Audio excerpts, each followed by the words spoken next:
मुंबईमध्ये सीएनजी 2 रुपयांनी महागलाय। 15 दिवसांमध्ये दुसऱ्यांदा ही वाढ झाली आहे। दरवाढीच्या नंतर सीएनजीचा दर प्रति किलो 86 रुपये झालेला आहे।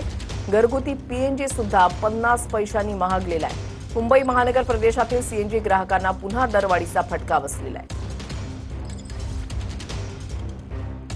गिरीश गायकवाड आमचे प्रतिनिधी या संदर्भातली अधिक माहिती देतील। गिरीश, 15 दिवसांमधली ही दुसरी वाढ, सीएनजी 2 रुपयांनी महागलाय।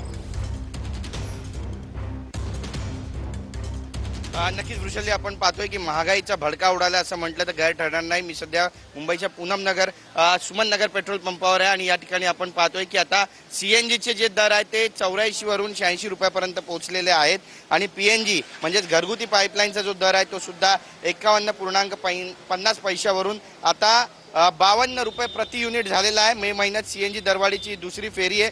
13 मे रोजी 2 रुपयांची वाढ झाली होती आणि आता पुन्हा एकदा वाढ झाली आहे। एप्रिलमध्ये सुद्धा सीएनजी दरामध्ये 1 रुपयाची वाढ झाली होती आणि आपण पाहतोय या ठिकाणी बरेचसे ग्राहक आहेत जे सकाळी सकाळी सीएनजी भरण्यासाठी पोहोचलेले आहेत। मात्र त्यांना सुद्धा आता सीएनजीचा जो दर आहे तो परवडेल असा झालेला आहे। ऑटो रिक्षा टॅक्सी चालक ज्या सीएनजीवर चालतात त्यांनी सुद्धा 2 ते 3 रुपयाची वाढ या सीएनजी मध्ये करण्याची जी मागणी ती या ठिकाणी केली। सीएनजी के दाम बढ़ रहे हैं, जेब को परवड़ रहा है क्या? नहीं पलट रहे ना पैसा। क्या कहना चाहते हैं सरकार से? सरकार से क्या बोलेगा, बाहर से प्रॉब्लम हुई तो इधर भी हो जाएगा ना। आप लोग भी भाड़ा बढ़ाएंगे फिर टैक्सी रिक्शा का? इधर बढ़ेगा, इसे भाव हाँ। इतने भाव बढ़ना चाहिए नहीं बढ़ना चाहिए? बढ़ने चाहिए।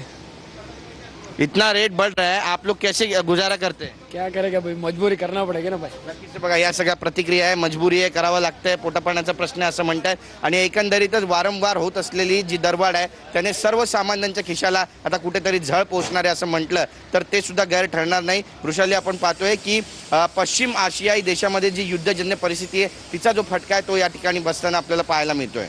नक्कीच धन्यवाद गिरीश, दिलेल्या सविस्तर माहितीसाठी, आढावा घेण्यासाठी।